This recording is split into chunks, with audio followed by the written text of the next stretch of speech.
Distinguished guests, efficient, safe, and sustainable transport is the backbone of a strong economy.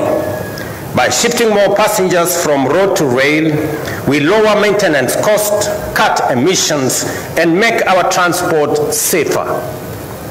We also strengthen Mombasa's position as a hub for trade and tourism, while reinforcing Kenya's role as the gateway to the East African Continental Free Trade Area, a market of 1.4 billion people. Let us also remember that rail is not only efficient, but it is also safe.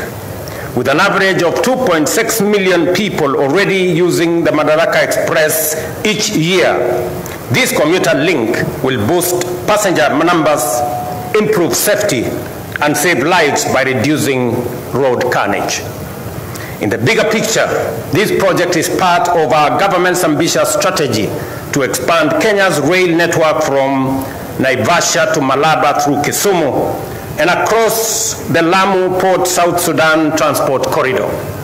The ultimate goal is clear: a Kenya and Africa seamlessly connected by safe, efficient, and sustainable rail. Ladies and gentlemen, the commissioning of the Mombasa commuter rail is more than a local convenience. It is a symbol of our past, a solution for our present, and a promise for the future. With this service, Kilometer Zero once again becomes the epicenter of Kenya's journey, not just the starting point of our history, but the launchpad of our modern economic destiny.